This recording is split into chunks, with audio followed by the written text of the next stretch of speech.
You're listening to the Podcast Detroit Network. Visit www.podcastdetroit.com for more information. There is no Gaga, only Zool. This is episode 182 of the IT. You enter the voice right. There is no Gaga, only Zool.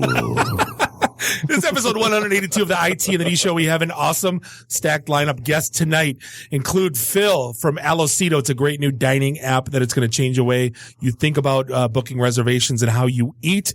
We have Cason here from Cason Beverages talking about a new product hitting the streets in Detroit.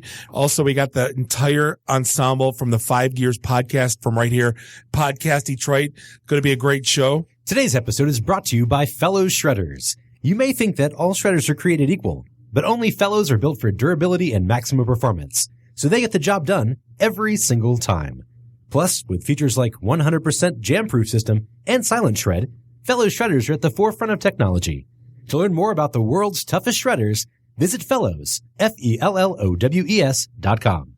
It's going to be a great show. Dave, you may fire when ready. The following program is intended for mature audiences. This is Max Headroom. And what you're about to witness is one of the most sinister-sounding intros to a trailer to one of the greatest epics ever. It's I Love the 80s, and this is 1982. This is Billy D. Williams. Bob and Dave and I are enjoying a Colt 45 right now. And remember, ITintheD, it works every time. Conan, what is best in life? Crush your enemies, see them driven before you, to hear the lamentation of the women. Where do you guys think you are? The Library of Congress? Detroit? Beyond the sun? Any of those right? Take him to Detroit. No! No, not Detroit! No! No, please! Anything but that! No! You will never find the more wretched hive of scum and villainy. Then don't come! Shut up!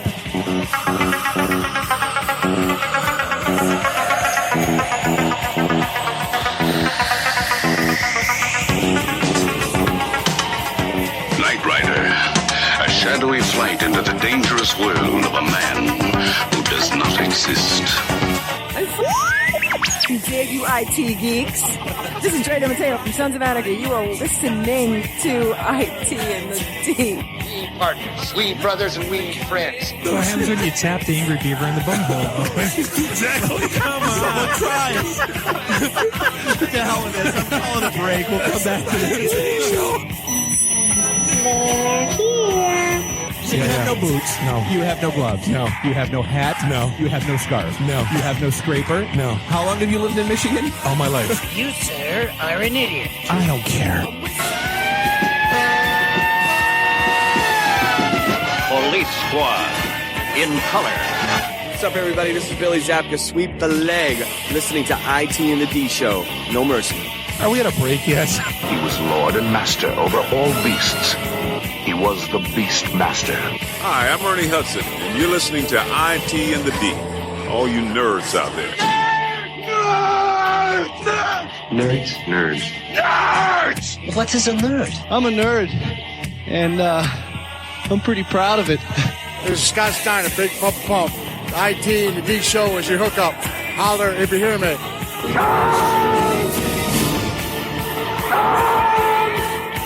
You're in your underwear, I'm in my underwear. Hey, let's hang out. No, I'm sorry, honey. I have a headache. I definitely want to see Bob in his underwear. That's a fact. I can't say no, and I don't really want to. Well, especially with the back doors open. It's just too big. How big? It's way too big. I can get it all the way. Why do they call you meat? Because it's so big? Really? Should we talk about this? Tag team it. Should I keep going or should I stop? What's your prediction for the fight? Prediction? Yes, prediction. Pain. I'm totally into Dave, but not so much Bob. We just lost our clean tag on iTunes. This is Robert Hayes, Ted Stryker to my mother. When I'm not hanging out at my gumbo bar, I'm listening to the IT and the D Show. It's worse than Detroit. What kind of program is it? Is there such thing as a meat hangover? I love my Monday meat steak. Hey, folks, this is WWE Hall of Famer Hacksaw Jim Duggan, and you're listening to the IT and the D Show. Tough guy. Oh! If I'm here and you're here, doesn't that make it our time? Oh. What would you little maniacs like to do first? The question isn't what are we going to do. The question is what aren't we going to do. Ludicrous speed! Sir, had you better buckle up? Buckle this! Ludicrous speed! Go!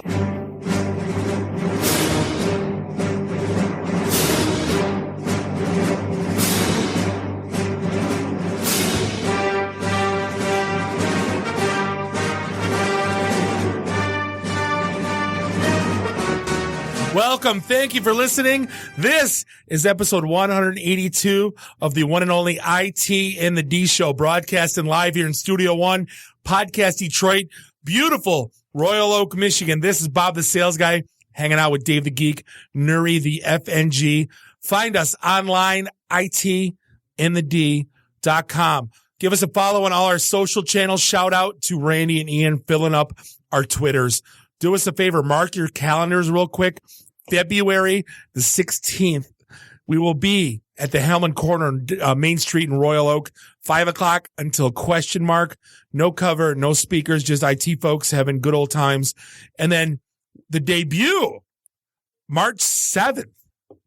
It has begun. ITintheD Ann Arbor chapter. We were going to be. Way to give them all Delta Tau Chi names. Yes, they have to. We're going to be downtown Ann Arbor. Same thing as ITintheD, except not in Detroit or Royal Oak. In Ann Arbor. ITintheA has a nasty. No IT in the A. Or in the double A. D in the A. No. IT in the no. But go to meetup.com/ITintheD for all the details, and we'll be posting them as it comes up closer. But hey, we have a great show. They're out. They're published. It's out on Meetup. It's out on Facebook. The announcement goes out on our site at 7 a.m. tomorrow morning. It's out there. Just go to the Meet tab at ITintheD.com, and that's MEET. Right. Because we still do not have meat sticks, Bob. No, I'm trying. I'm go to box for 2 minutes. I'm working on it. We have a great guest lineup, Pack Studio tonight. We have Phil in the house from Alocito. It's a cool new app. It's going to change the way you want to dine out at restaurants. Definitely going to be a must listen. Also, segment 3, we have Cason here from Cason Beverages introducing a new, dare I call it, water. It's not a water. It's a beverage. It's a sparkling super infusion, but thanks for it. It's a sparkling super infusion. Do you have to be a mixologist to buy? No, we'll get to that. But no, it should be good talk as well. Always love cool new products in the D. Last but not least, we have this cast from the 5 Gears podcast that records here every Thursday here at Podcast Detroit. We're going to talk about the music scene, their podcast, and properties of their podcasts. It's demented and sad. Right. Social. Yeah. Well, hey, and 2 more quick hits before I forget, just on the stuff going on with shows front. This weekend, if you got nothing to do, Saturday, starting at about 4 o'clock, Shot of History is going to be doing a live broadcast at our new love, Nancy Whiskey's downtown, talking about whiskey and properties of whiskey and probably drinking a lot of whiskey. And they have shot glasses to give away and copies of their books to sell. So it'd be a good thing to come on down to that, either on your way to or from the Dirty Show. Which I'll be. Well, yeah. And then Sunday, because I'm a moron and I forgot to wear the no shirt, Sunday at 11 a.m., at Batch Brewing, Detroit Beer Press, we'll be going live for Batch Brewing's 2nd anniversary. Sounds good. I'll see you there. Yeah. You'll still be asleep. I'm well aware. So we'll be at Nancy Whiskey on Saturday. We'll be at Batch Brewing, and by we I mean me, Batch Brewing Company on Sunday. Sweet. So I had a hard time even getting to the show today because I have a gut bomb the size of Texas from the Super Bowl yesterday, making all the things. But the ads, I think let's start with that. If you're going to spend $5 million for 30 seconds. Is that what they are now? They're $5 million for 30 seconds to put your brand out to the world. Is that what you're going to put out? I always think, the movie Walk the Line, the Johnny Cash story? Yep. And he's in front of that record producer.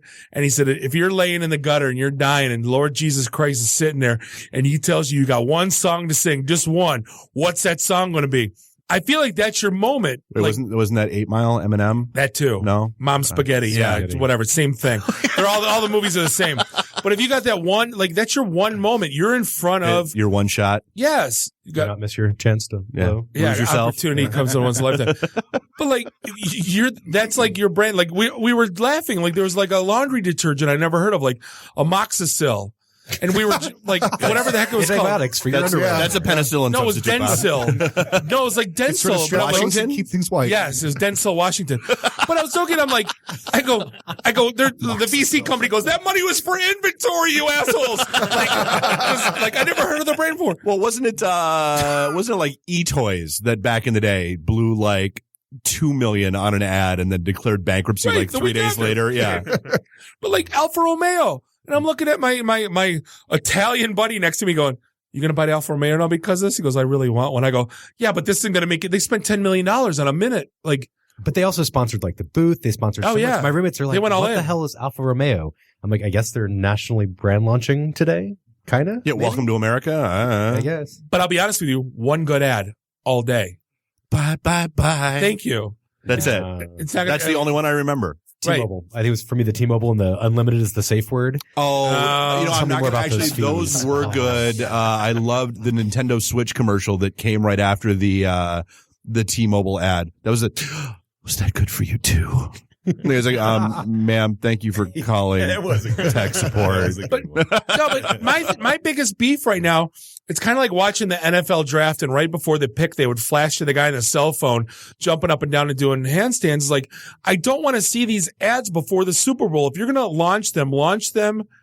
I don't want to already saw them 10 times. Like because they were on YouTube and they were Right. shared on Facebook and they were sponsored ads on Facebook. It's not and they were, cute anymore. Like the lady that bangs Mr. Clean, like it's not cute anymore. Like, It's a formula, basically, right? It's going to be either some kind of like celebrity or something funny. Basically, it's like Super Bowl commercials are getting old. but they're not funny anymore.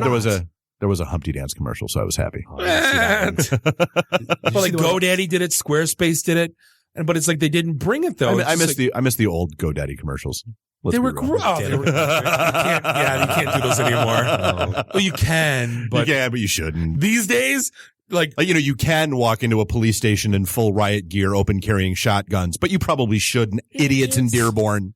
Idiots. Just saying. Had to get that off my chest. The most interesting one for me was 84 Lumber and their commercial about immigrants. Yes. That actually crashed their website. Basically, it's like, oh, see the rest of the commercial at our website. Here's our website. Womp womp. Immediately, the server was down. The internet hug of death. It got super bold, like Slashdotted back in the day. It got super bold. Yeah. Can we even say that on the air? Super Bowl? Screw the NFL. No, but then I find out like the Budweiser I'll be one ad, more voice booing Goodell. Go ahead. Come on. We live in a time right now where everyone's offended. Like, I don't know who you can or can't, what I can and can't eat. Like the Because now Budweiser, you're not supposed to drink Budweiser now. like the Budweiser. Wait, is it because of the ghost dog? No one knows who this is. How do they have the ghost dog Cason, and no do you have any idea who that was? Spuds McKendy? Sorry. I had a 34-year-old friend over and he goes, what is that? I go, Spuds McKenzie. He goes, what is that? So think about the target market you miss. Us. Like, who are no longer drinking Bud Light. Right. Because we're old enough to buy real beer. So like the only ones, right. So like Unless life has not gone well. So like what, 41 and older know who Spuds McKenzie is? Yeah. You're going to drop $5 million on an ad that maybe hits 20% of your target demo that are watching that? Are we in the wrong business, Dave? Clearly, we need to be in the ad and marketing business. I'm not kidding. But like Lady Gaga, they're offended because it's Illuminati, and Budweiser, German. You can't be a German immigrant. Like, what the? I don't know what to do anymore. As a human being, can I breathe? Is the air offended anyone? I know. I'm going to have to say that Lady Gaga's performance was the best looking satanic ritual I've ever seen. I'll never. Thank you, alt-right. I'll never. As soon as she's on the stage with that like shoulder pads thing, and my buddy goes, but that was just her finale outfit underneath her starting outfit. Yeah, That's all but that no, was. the first thing he goes, there is no Gaga, only Zool. Oh yeah, and all of a sudden he runs up to he goes, pause the TV, and he takes a picture, and he's making memes, and we're laughing and doing Ghostbuster lines. But again, no one knew that was Zool. But I heard the Simpsons nailed it. Simpsons did it like 15 years ago. Of course they did. Like they had the Bill Belichick with the cutoff sweatshirt, and then they had like the halftime performer on like getting pulled by a pulley on her wires on her back or whatever. I'm just waiting for. I've now especially where we're heading as a society. With all the hullabaloo over Janet Jackson's nipple 10 years ago. I'm waiting for like nipples to just be like. I'm just waiting for like the halftime. Like I'm telling you, right within 20 years, the halftime show will be topless. Free the nip. It's going to happen. It will happen. We actually went back and watched it. We pulled it up on YouTube and watched the Janet Jackson performance just to see her nip. Yeah. When the game was boring in the first half. Right. Yeah. Sponsored by Gatorade. Yeah, exactly. It's going to go to Idiocracy. It's going to Oh no, we're living the first 10 minutes of Idiocracy. Let there be no doubt. Now that we find out The Rock is going to run in 2020, yeah, it's going to full Hector Camacho. I don't know his whole name, but someone will. Hector Elizondo Camacho. Yeah, all right. So, do I want to rant or do you want to rant? This one. Because I've got the Godfather music all queued up. No, this one. I'm just waiting. This is all you. Do you want me to tee it up? Go for it. So no, like, are we talking? Which one are we talking? Are we talking Tim's or are we talking our studio from Michigan? We got two of them today. And that's why I said, are you ranting or am I ranting? I want to set yours up. I think your story's better. Mine's angry. All right. So there I was going to a family function, and they said, go to Tim Hortons. It's a breakfast brunchy kind of thing. It's 1:00 in the afternoon. Grab a couple dozen donuts, grab a dozen muffins, grab some Timbits. Sounds like a reasonable request. Reasonable request. So I go to the Tim Hortons, where I say, hey, I need a couple dozen donuts. I need a dozen muffins. I need a big thing of Timbits. This little girl behind the counter looks me straight in the eye, and she says, I think I can only give you a dozen donuts. I look over, and pretty full racks of donuts over there. I said, why is that? She said, well, we wouldn't want to run out later in case people come. So let me get this straight. You don't want to sell those donuts sitting right there to me, standing right here on the off at 1:00. And again, I cannot stress it, at 1:00 in the afternoon on Super Bowl Sunday. Is there a big Tim Hortons rush on Super Bowl Sunday at like 3 PM that I don't know about, that you don't want to sell me those donuts? And she's like, well, it's, hold on, I'll get my manager. And I tried to stop her because I really didn't care about the manager. I was going to take it, but no. So she went and goes, and then there's a 5-minute wait to get the manager. So I'm annoyed by the time the manager comes out, who then repeats that they don't want to run out of donuts in case someone shows up later. So again, I say, so at 1:00 in the afternoon, you're going to look me straight in the face and tell me you don't want to sell me those donuts in that case, just in case someone shows up and wants to buy a donut. She says, yeah. I said, all right. So I take out my phone and I start making notes. She's like, what are you doing? I said, I just want to make sure I get your name right. And I look behind her. I'm like, I want to get the store number right. I said, because, I cannot wait to tell the story tomorrow night on our podcast. This is going to be gold. But I broke down the logistics of this. I go, so if they don't sell them to you, you're going to be mad and you're going to tell a story for months. Oh, I am, because we know me. But if you come that guy. But if you come into Tim's at 3 and they don't have donuts, you're going to go, take a muffin. Yeah, it's 3 o'clock. You're out of donuts. Give me a muffin. I get it. You're out. Give me some Timbits. Yeah, but the angry factor is gone on the person. It's kind of like going to a barbecue joint. They ran out of ribs. I get it. I'm sorry. Give me chicken. I'll be here earlier next time. Yeah, whatever. Right. So if you I found out this is a thing. Oh, so I post this story on Facebook because this is the dumbest argument I've ever heard. Oh yeah. So the end of the story. So she looked cocky. She's like, podcast? I'm like, yeah, it's no big deal. I'm Don't sure. you know who I am? You wanted to say it. I did not play that card, you miserable bastard. I said, nah, I'm sure nobody will listen. And I'm sure, knowing the guys that we are, we absolutely will not tweet the episode at Tim Hortons Corporate for them to listen to with a timestamp. Isolated, yeah. And I'm positive that I won't be telling this story for the next 3 months to anybody and everybody that I know. And so she just kind of sighs, looks at the little girl, and she's like, give him his donuts. One more. So that was the end. So you could have made the donuts, and but it had to be, you were just lazy and didn't want it anyway. So yeah. So then I post this story, and I'm like, because this is literally the dumbest argument I have ever had. You guys, I've been wrapped, especially political season, I've been wrapped up in some of the dumbest arguments that a human being can get wrapped up in. This caps them all. That they didn't want to sell me donuts at 1:00 in the afternoon, just in case. But like Ming from, I don't mean to name drop, but Ming from like Comic Book Man, AMC's Comic Book Man, chimed in. AMC's Comic Book Man. He tried to do that like Philly's Pretzel Factory. Yeah. They did the same thing to them. No, we don't want to sell you those because people might come in after you. You know what's going to happen when they don't sell those donuts, right? Those are all going to the garbage. Yeah. Well, and people were chiming in like, well, why didn't you just order the dozen and then go out in your car and go through the drive-thru and get the other dozen? Because principle.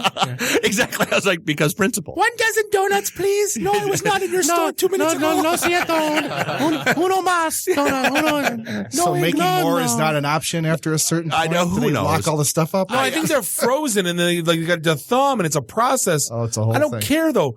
That falls. That's an OPP. Right. That's an other people problem. Right. That is not Oh, I thought there was something else. What? That's gross. No, not the song. Right. The best part of this is Bob, to be an asshole, and I brought in a dozen Tim Hortons. Oh, he totally did. Yeah, they're so tasty. I'm glad they sold Bob a dozen. I had to. I drove by Tim's like, I got to get donuts. Oh, yeah, but, people are telling the same kind of story about Hungry Howie's, about, the pretzel factory place, about, just, and I'm like, what? Why is that so complicated? Like, you don't, dude, you're a sales guy. Sale in the hand versus... Yeah, bird in the hand's worth two in the bush is now gone. No, the old man told me when I started off in the business, sell what's on the truck. Don't sell futures. Talk about futures. Don't sell futures. Sell what's on the truck. Yeah. That's come with me my whole life. Don't ever tell them Bud Light's going on sale. I learned that when I was in college when I was selling beer. Don't tell them Bud Light's going on sale next week because then they won't buy it this week. You tell them when it went on sale. Yeah. Right? Oh, it was on sale last week. Yeah, the minute you left that party, the Swedish bikini team showed up. Right. It was amazing. No, you just sell what's on the truck. Speaking of selling things to people you shouldn't sell things to. And Godfather theme part 2. My week started off. So we've all seen and heard these radio commercials for... Does your child have talent? Do you want to be... Are they waiting to be discovered? Do you want to be in front of people from Disney to audition your child? Then come to this seminar. Well, guess what? Apparently, those radio ads were expensive and those seminars didn't work. So they resurfaced. They reared their ugly heads. They pivoted. They pivoted. They changed their paradigm. They changed their sales approach, and they're approaching junior highs as bully seminars. Oh, not just junior highs. Because after you told me this story, guess who had a conversation with his kid's elementary school principal? I did. Oh! Guess who had already reached out to that school? Stop. They did. Guess who ain't coming to that school? These people.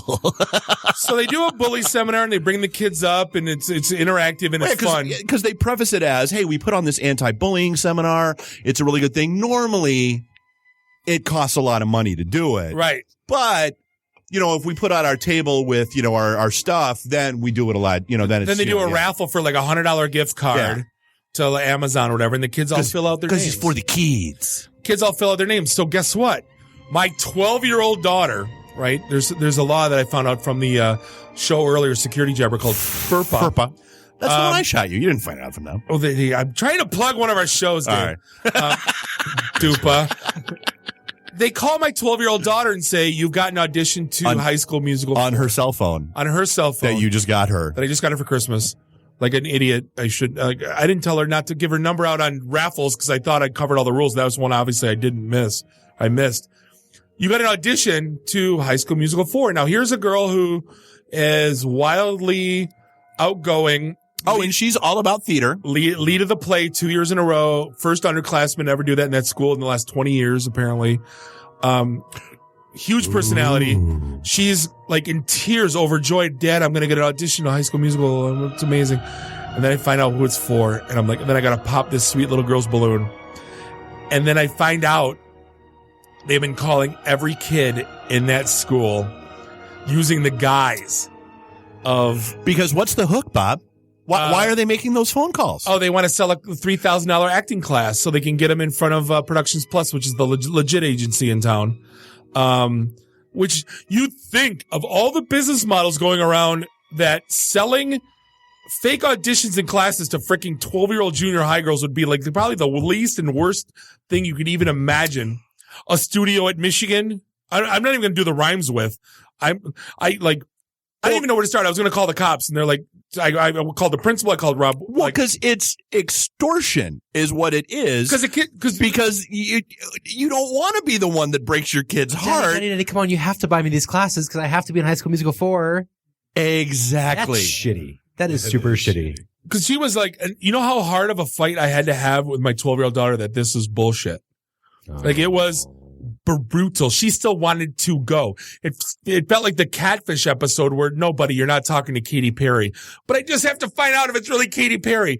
That's what it felt like. And she's like, but I need to find out. I go, baby, here's the process. They want to like. Let me tell you a little story about Monte Teo. Man named Jed. Yeah. So I sent them a note and I go, calling 12-year-old girl, like you think of all the business models out there that this would be the last one that you would like. Are you kidding? Like, what's wrong with you? Where does that Venn diagram? Where does it get to this point? I want to be that boardroom when that happens. It's like, how do we make money? Step 1, blackmail parents. Step 2, question mark. Step 3, profit. And then tell all their parents that the kids have. So I called one of the moms. I go, hey, did your kid get? And she goes, oh yeah, we're all excited. I go, oh no, don't go. Take 2 Mother May I steps back. Right.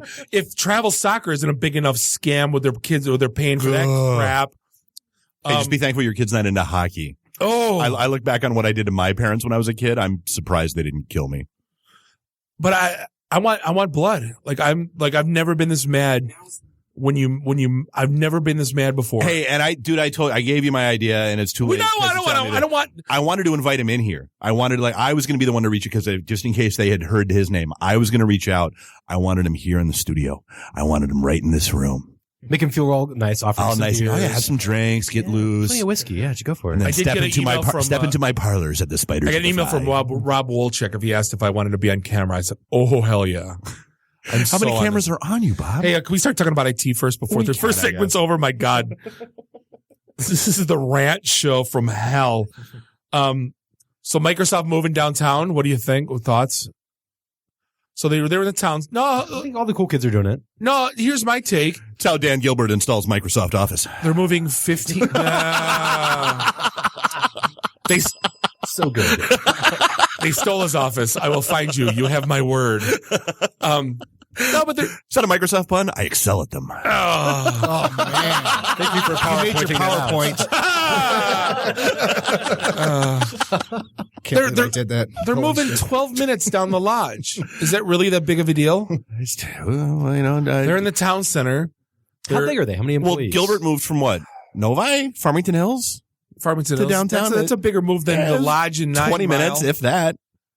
Did the article say how big they are? I mean, how much of an impact I think they're going to have on 400 employees, but pretty good size. No, but they're the customer experience center. Like, did you ever go to like a major vendors? Like most of them in Chicago. The executive kind of thing where they pull you into LA or San Francisco. Yeah. Like Chicago's usually where most of the companies have like Cisco's, their CECs and customer experience center.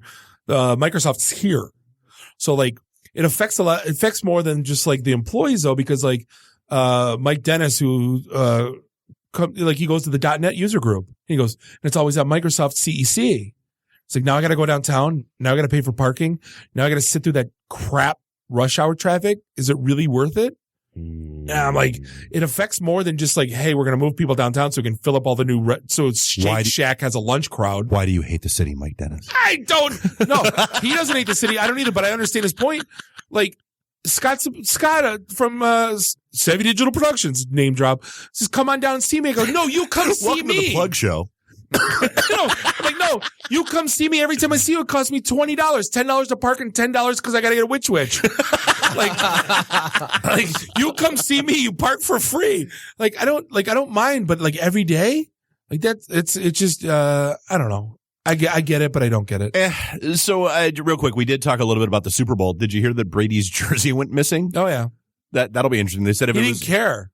Well, he said it was, a sentimental value. He would like to have it, and I guess a couple of the auction houses chimed in and said, if it were to come available legitimately, it would probably go for at least $500,000. But how can it be legitimate? Someone stole it. So like you find it. It's like, it's not like you caught Jeter's ball. Yeah. Like this is you went somewhere you weren't supposed to go and you stole. Yeah. I hear they're putting Walker Texas Ranger on it, actually.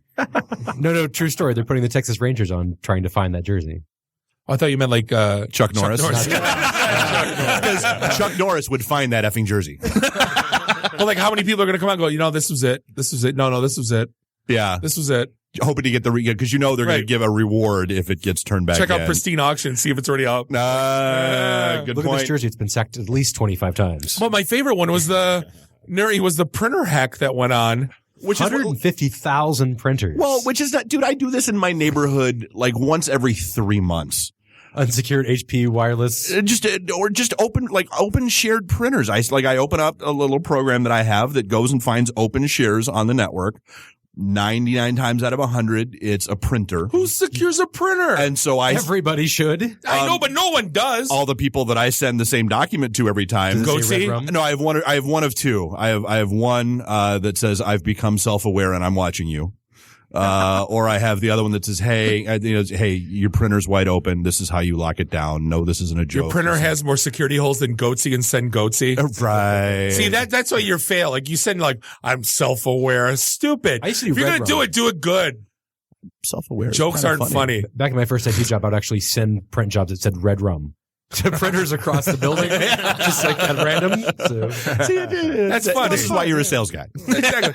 No, but I'm funny. All right, we're going to take a quick break. We're going to be back with Phil from Alocito. This is the IT in the D show, and we'll be right back. IT in the D. Read, meet, listen. Networking Detroit, one beer at a time. Hey, this is John Schneider from Nip Tuck Smallville, the haves and the have-nots. Oh, Dr. Quinn, Hot in Cleveland, Secret Lives of the American Teenager, and just about everything you can possibly imagine. And oh yeah, the Dukes of Hazzard. You're listening to Bob and Dave. It's the IT in the D show. ITintheD.com. Welcome back. Segment 2, episode 182. I still can't believe we got to 182. This is nuts. You say that every week. We looped around back into the 80s. We're talking about our 4-year 200th episode. Yeah, we are. Anniversary party, and just stay tuned. Just stay tuned. We might have some announcements that are good. We're not just gonna do nothing. You know us, people. Yeah, it's gonna be. Go ahead and plan for your Uber for the night. Basically, it's gonna Digital Underground. What? But hey, we're hanging out in Studio One here in Podcast Detroit in beautiful Royal Oak, Michigan. It's Bob the Sales Guy, Dave the Geek, Nuri the FNG. Find us online, ITintheD.com, because we are IT in the D, and you still aren't. Yeah. Never so will cute. be. You're so embarrassing, cute. actually. Sad. I know. Yeah. Stop it with your little startup magazines and your blah. Anyway, so hey, here's the deal. Whether you're a first-time blogger or an experienced web pro, HostGator lets you easily design a beautiful site that's perfectly customized to your audience. With hundreds of templates to choose from, plus mobile-friendly tools, your site will look great on any screen size. And because HostGator doesn't cap the amount or size of files you're able to transfer or upload, the opportunities are limitless. You can even create as many email addresses and forwards as you need. Not to mention HostGator's 24/7 friendly support is always available to assist you via live chat or email anytime you have a question. Plus, you can kick off your advertising budget with $100 worth of credits in Google AdWords and Yahoo and Bing credits. There's even a 45-day money-back guarantee, so if you decide it's not for you, there's no problem. So what are you waiting for? So here's what you do. Go see what HostGator can do for your website. Go to HostGator.com/ITintheD to sign up. And this is a really phenomenal deal. Right now, our listeners are going to get 60% off. That's 60, not 60, not 16, no. 60% off. Just go to HostGator.com/ITintheD. And as always, thanks for the support, guys. Awesome. Like we said, leading up segment 2, we got Phil in the house from Alocito. It's a brand new app hitting the street. And, instead of me giving what I think about it, how about, tell me what the app, how did you can't because it's not on Android yet. So. All right, it has begun. No, but I guess, tell us what the app is and how you kind of came up with this idea. Yeah, so what the app is, it's called Alocito, ALOCITO. It's an on-demand dining service that removes all wait times at restaurants. So it does so by allowing customers to pre-order and prepay for their dine-in meal. So basically I can, I want to eat at XYZ place and I'm going to order. I order the same thing at every restaurant anyway. I go to 17,000 different restaurants, but I always order the same meal. So I say, hey, I want to eat this. I want to eat this. I want to walk in. Your table's ready, Mr. Waltonspiel, and then my food's ready? Exactly, just like that. So let's say it's 11 o'clock in the morning, you want to get out of the office for lunch. You have, 45-minute lunch break or an hour, but you typically don't have time to get out of the office for lunch. So what you do is... That's a half an hour to order the water, and then they bring this appetizer menu, and then they got to bring the thing. You got to wait for the check and all that. Yep, exactly. So what you do, you pre-order your meal at the restaurant. As soon as you get to the restaurant, they know who you are. They walk you to your table. Within 5 minutes, the food's actually done, prepared, ready for you to enjoy. take your time, enjoy your meal, but whenever you're ready, you can just get up and leave since payment's already taken care of in advance. So instead of waiting an hour for the whole experience, you can get in and out within 30 minutes, get back to work. So the restaurants, when you approach them with this, do they give you any kickback or are they like, yes, please? Oh, initially we do get a little kickback until they understand what we actually do. You meant pushback, Bob. What did I say? Kickback. Oh, no. yeah, no, I totally meant pushback. I'm sorry. Yeah. No, are they like, or like? It takes a second for them to understand exactly what we do. Because first think of us as a reservation service, like an open table, or as a food ordering system. But what we are a combination of the two. So it allows consumers to pre-order and prepay for their dining meal. So once they find out, like, the customers could pre-order their meal and the food's ready for them, because with the restaurants, it increases table turnover and helps bring in those new customers that didn't have time to get out of the office for lunch, but now they do. So what happens if, like, say I pre-order my meal and I get caught in traffic, or I have a meeting and I don't get out of the office? Does the food sit there cold, or how do you guys solve for that? So we have a notification system within the app that allows you to know when the food's going to start to be prepared. So within the system itself, the food is actually not starting. You're not charged for the meal until the food is starting to be prepared. So up until that time, you could edit the order. You could let the restaurant know that you're going to be running a little late, or just cancel the order and order for a different time. So it's not going to start to be prepared until 10 or 15 minutes before the meal. Nice. Up until that point, Pick it up as takeout. Right. Yeah, exactly that too. So how do you handle, I guess my big question with this would be, how do you handle drinks? Because, I mean, I know, like, I don't think you can prepay for alcohol or anything like that. So, I mean, I would assume, like, soft drinks, that sort of thing, fine. Like, I get there and I decide I want another beer. Like, how does that process factor into it? So right now, you're allowed to, you could order drinks off of this. It's the same process for the restaurants to make sure you check the ID and everything. Worst case scenario, if they got to refund you the bill. Right. No, but I mean, like, so, like, let's say, hey, I'm grabbing lunch and then I get there and I sit down. I'm like, God, you know what? It's that meeting I just got out of really kicked my ass. I'm going to need a scotch and soda. Mm-hmm. So as of right now within the system, what you would do is you order it through the server and they charge you separately. So you still got to go through the process, but we are building into the system where they get edited and implemented into the app itself. So you won't have to wait for that check. But right now, yes, you got to wait for the server.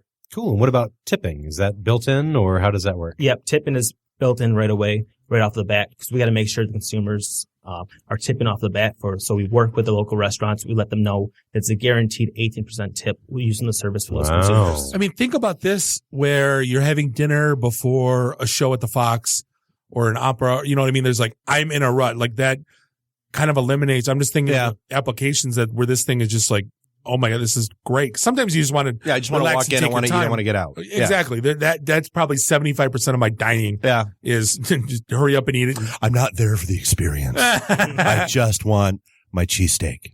Right. But I mean, like, do you have to walk in and get like one at a time? Like, I guess is that process? Is it painful? Or, I mean, if you've got like restaurant. I was going to say, well, not only that, but what if you've got like 2 or 3 people going to the same place? Do you all place your own orders? And then they know you're together, or is it what? I guess that's in it. Yeah. So with the current version of the app, so what you do is, in the next version of the app, what we're doing is the consumers could actually be at 2 different places and place their own order. And the restaurant knows they're at the same table. So the current version right now is one individual can place the order for everyone. Gotcha. But within the next within the next month, the new version of the app is going to be allowed. So let's say, Dave, you're at one place and you want to invite your wife or someone else out to eat with you. Right. So what you do, you invite the individual out and you can either split the bill or have it on the same tab. So as soon as you get to the restaurant knows exactly that you guys are together at the same table. Interesting. Okay. Very cool. Yeah, that'll solve that problem. Where were you going, Bob? No, just as far as like the sign up process, because that's kind of half the battle, right? Is, walking into every independent restaurant saying, hey, do you want to be a part of this? Well, yeah, I guess that's a good question. Like, so how many restaurants are hooked into this so far? What's your target? So right now we have 7 live restaurants. We went live in October. So 7 restaurants that are live at the moment. We have about 8 other restaurants that are about to go live within the next 3 weeks. And there's a lot of other restaurants that express interest, and we're going through that whole process right now. Yeah, I'm just wondering, can you tie into Open Table? That's something we're considering. We're looking into in the near future of how to tie ourselves into other. Does Open Table have an open API? Right. Well, that too. No, because that would eliminate having to walk in all these places and asking them and selling the concept. 'Cause the concept's sold as far as I'm concerned. It's just a matter of volume right now, getting all these places hooked in. So within the open table process, there's an application you could apply for to be a part of, to tie into their API system itself. So we're looking at different ways of how we may be able to partner with other reservation systems like that, like OpenTable or other ones like that. Sure. So I still don't know how OpenTable makes money. That's probably a kickback, I would assume. Because I use them all the time for reservations. I did it for New Year's Eve. We use them for the Whitney and everything else. Yeah, I use it all the time. But do they give 10% to them for us booking it through? I got nothing. OpenTable gives me points. I don't even know why they're there. No, but they're with Alocito, at least like I said, the wait that's a half an hour, just like the whole ordering process. If you can eliminate that, and if you go out every day of the week, that's right. 150 minutes. That's 3 days a year, right? By your calculations. Yep, exactly. See that? Wow. No, I mean these days. And how can you actually get lunch in an hour too, right? So if you go out to lunch, it's a busy restaurant. Possible. Can you actually eat, have a good experience, and then back to your desk? That's why you have to go to fast casual. That's why everybody goes to Qdoba. Right.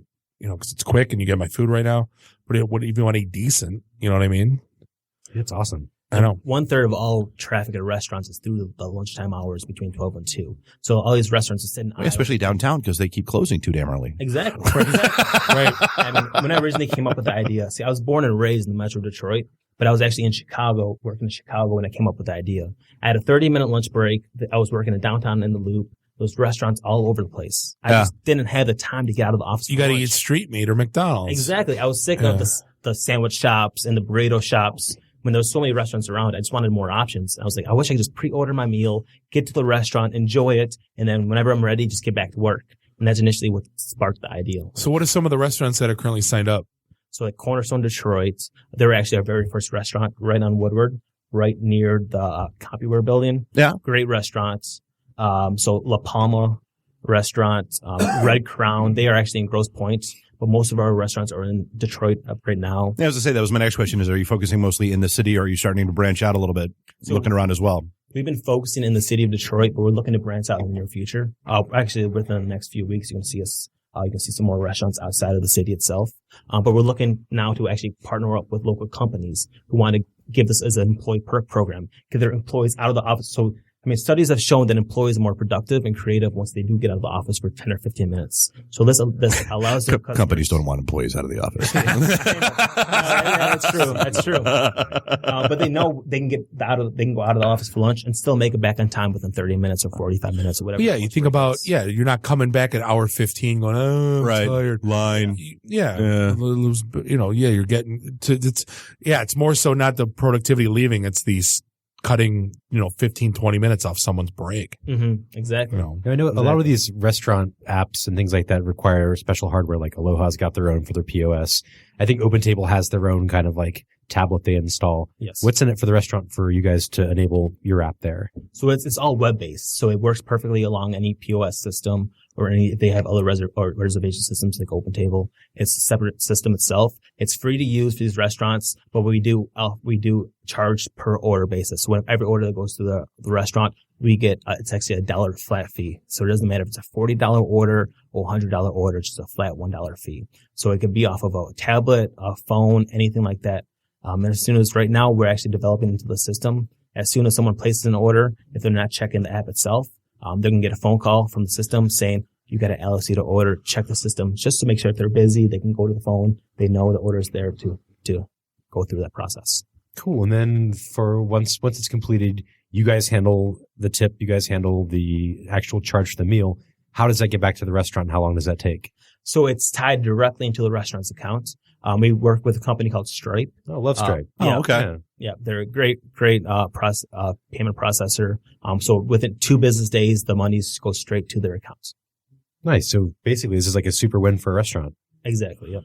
They're saving time, table turnover, probably labor costs as well, right? You don't have to have as many servers if you're doing all this stuff, right? Because you're basically, all your order taking is already done. You just have to have runners for food. Exactly. They can focus more on the things that really matter for them is the customer service as well as table turnover. So within the customer service aspect, as soon as with the customer profile on the app, there's their phone number, their name as well as their picture. So as soon as Dave, you walk into the restaurant, they know who you are. They can personalize the experience from the moment you walk in. Minority Report. Yay. I love Mr. Phillips. Close. I love Mr. Phillips. Yeah.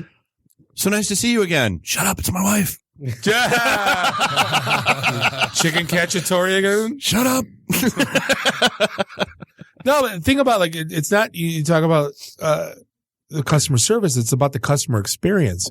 If I can walk into Red Lobster, and my shrimp scampi and my warm biscuits are sitting there waiting for me, it's a beautiful, beautiful day. I kind of enjoy the experience of pointing at the lobster in the fish tank and go, that one, boil him for my amusement. Kill it, like give him a lunch. Now, wondering about restaurants that have menus that are kind of static. How does that menu update process go? Like, or if I have like specials this week, how is that stuff loaded into the system? So within the system itself, the restaurants has access to a portal where they can always update their menus itself. So anytime they need to update their menu, they can go on there or they can reach out to us. We can help them throughout the process. Cool. That's pretty neat. You guys are Detroit based? Yes, we're Detroit based. Correct. And how big's your team? So right now there's a team of 8 of us. Here in the city itself, there's 2 of us and the rest we're working throughout the outsourced. Cool. Mm-hmm. So how do we find you?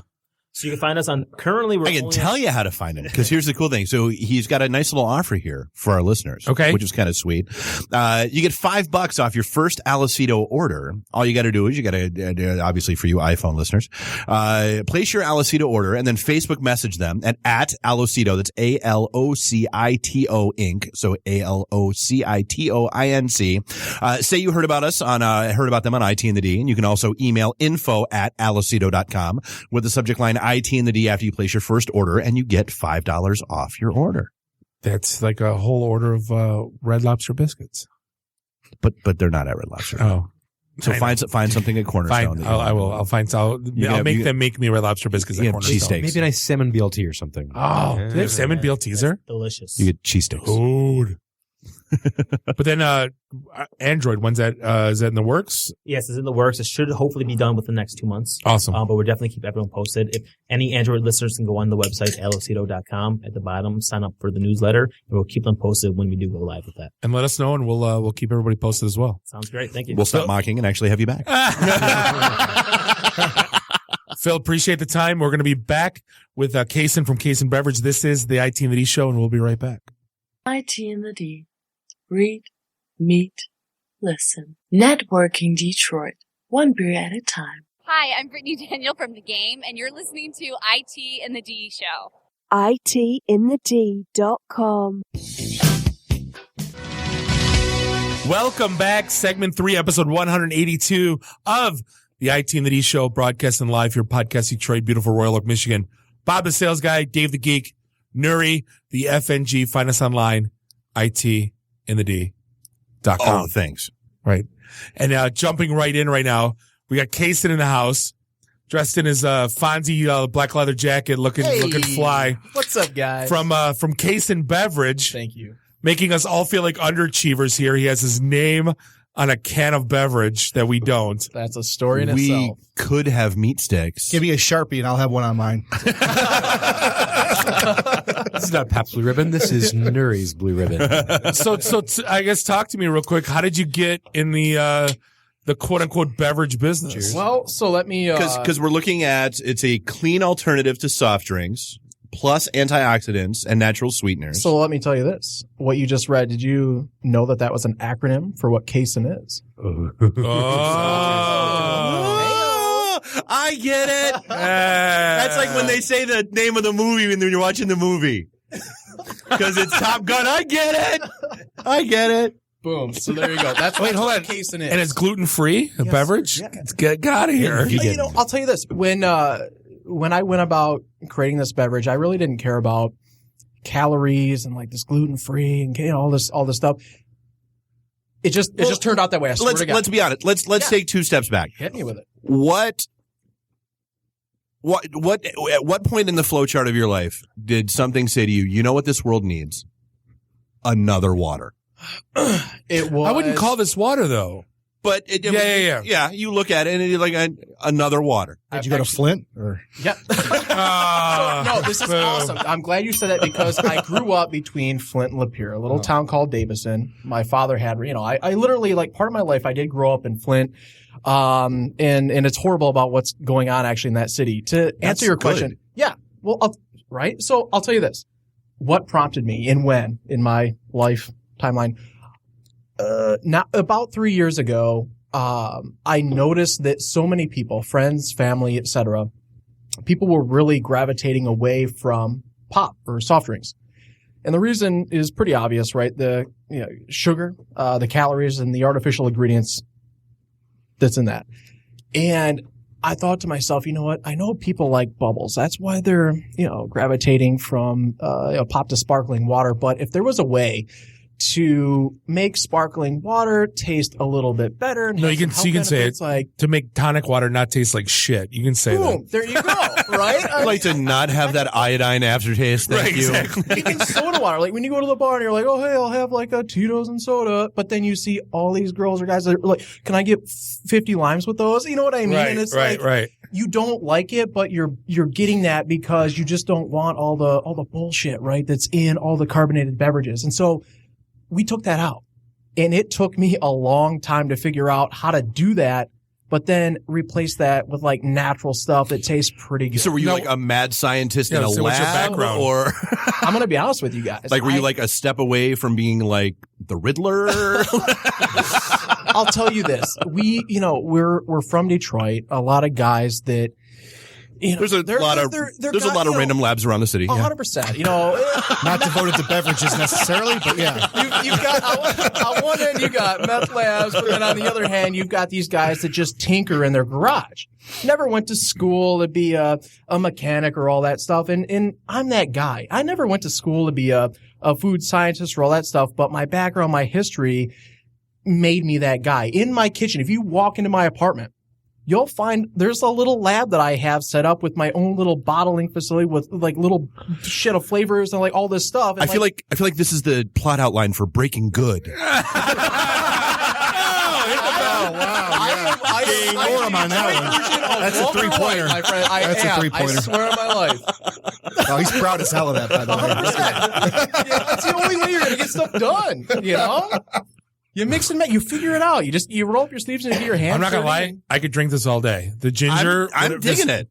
I could drink this all day. Guys, I want you're not just drinking a ginger beverage right now. What you're drinking is like 2.5 years of knowledge and passion, and a guy that's just like started from you guys know this about me. I don't really want to drink 2.5 years of passion. Can you taste the knowledge and passion? I just like this. Before I started this, the sweat, the tea, you're drinking my tears, bro. Salty electrolytes. But they taste good. It tastes good. It goes down easy. But no, so I mean that's my goal, right? Is just to create a very clean beverage that tells people like, listen, you don't have to drink pop anymore. That's not, if you want the sweetness and the bubbles, like there's another option there. And the fact of like the ingredients that we put in and the extracts and the botanicals and the antioxidants, it's so beautiful for I'm showing a picture. He's the young version of the Juice Man, the guy from the Sunday infomercials. Right? Yeah. Like, hey, get something. You're drinking carrots are good. Juice them all. Listen, will I get eyebrows like that if I drink it? Or holy shit, so pure and fluffy. Oh my god. So no, at the base level, we are a plant-based sparkling water. We're not a pop, but we're not as boring as like a LaCroix or San Pellegrino, right? I mean, we have a lot of fantastic extracts in there: milk thistle, prickly pear, dandelion root, some decaf green tea. There's no caffeine.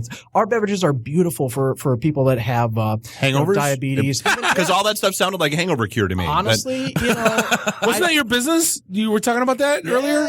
There was in my past, at my low to mid 20s, I did start a company that was called Party Emmers, an anti-hangover supplement. In fact, we were the first company in the world to treat both sides of a hangover with a hangover protection and a hangover recovery shot.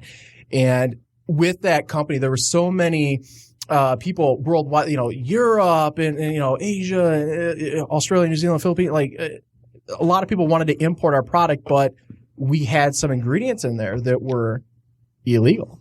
And instead of being a liquid dietary supplement, we were a pharmaceutical grade drug. In other words, if you wanted to drink our anti-hangover supplement, you had to see a pharmacist and literally get a prescription to have it. That's how like potent our stuff was. And so I took, let's call I would have been your biggest customer back then. Honestly, it's already bad enough when like I'm stuffy and I just want some Sudafed and I gotta give my ID and my passport and sign 9 forms to get the Sudafed from What a crock. Isn't that a crock? You want some Sudafed? Get some Sudafed. Yeah. You know, I'm on your team. So tasting this, it's amazing. It doesn't taste like, I think of low calorie or no calorie drinks, and this drink has 10 calories in it. Yeah. I think tasting like shit. And I cannot tell this is artificially or other weirdly sweetened. What's the secret? The secret is you have to manifest your destiny. What's your business model? Yeah. Hard work. Cason, how did you make this taste really, really good? 2.5 years of hard ass work that I spent doing nothing. But so 9 months just on the sweetener, figuring out, okay, so I use stevia, and stevia is a wonderful, wonderful, plant-based sweetener that to some degree people think it's like bad. They like confuse it with like aspartame and like shit like that. That's not what it is. So I use a combination of stevia and erythritol, both of which come from the stevia plant. And it's not bad for you like sugar is. And I tested hundreds of different strands from multiple different countries, and I tell people this. Stevia, the leaves are very similar to the grapes with wine. Depending on the region, the soil, and the climate and all that stuff, it's essentially going to dictate how that end taste comes out. Because I've had some stevia. There's like a stevia-based pop. That tastes like shit. Yeah. It's terrible. My aunt drinks it. I can't stand it. You're talking about Zevia, and I get it, right? I mean, people, 0 calorie and all that stuff, and I'm like, why not go to 10 calories? Because like that's where the flavor's at. You know what I mean? Like everything in moderation. Yeah, 100%. So that's all of our drinks. So right now we have the 2 flavors, right? We have a lemon lime and a ginger. In the next few months, we're actually going to debut a wild berry pomegranate and a blood orange that taste amazing. And a lot of the success that we've seen so far is coming from like the U of M vodka partnerships, because it sounds. So this would be great with some vodka. In fact, I'm gonna go get some right now. Be right back. I'll tell you this: so many people, so many like top tier premium bars and restaurants are picking it up as a healthy alternative mixer, and what they want to make is what we dub as clean cocktails, right? So because of the low calories and all that stuff, you can mix this with virtually any spirit. Because craft cocktail bars don't use soda almost in anything. If you look at their drink menus, there's a lack of days. It's you might as well just use pop. Just come out and say it. My buddy did the bar menu, and he's a bar manager for Big Alora. Yeah. And there's nothing soda based on anything they put out because it's trash. Like he wants to use good ingredients. Yeah. Well, will you do an intro email? Yeah, absolutely. On air, please. Yeah. Right, so I wasn't kidding. He's a good friend of mine. I got a bottle of vodka from the kitchen. And I'm pouring shots here. We're going to see how this goes. This is, so, I mean, I'm a huge, when I first heard you were, we don't live by the FCC, son. When I first heard that you were coming on the air, the first thing I thought of is I'm a Shark Tank junkie. I can probably tell you every company that's ever been in Shark Tank since its inception. They destroy anyone that is even tempted to get into the beverage business because of how competitive it is. I'm so glad that because so many people say, Cason, why don't you go on Shark Tank? And what you and I probably know is that so many sharks have maybe invested into beverage companies, but they know that, and I'll tell you this, right? This is a fact. So starting a business is hard. 80% of them fail. If you go if you go into the beverage industry, it's like 96% of that. I mean, like there's literally no chance of success. And if you do, one of two things happen. Like if you start a beverage company, you're either crazy, wildly successful, and people are like, "Yo, this is my drink," or you're either vitamin water or you're gone. I mean, 100%. Yeah, that's how. It's like trying to start a car company. Either you get assimilated or you vanish mysteriously in the night. And tech software, it's all of it. You need 2 things if you want to have a successful beverage company. One is FU money. Get that FU money. You're going to need it. Marketing, distribution. That's the second thing. You need to have distributors that, get you into the grocery stores, the convenience stores, the gas stations, and all, this, that, and the other thing. And so my experience, I've been dabbling in this industry for about a decade. And listen, I'll tell you this. I'm a serial entrepreneur, and I probably could have started several other companies in different categories, but this is what I'm passionate about, and I'm gonna make a run at it. And I'm gonna tell you this, like I'm gonna make it work.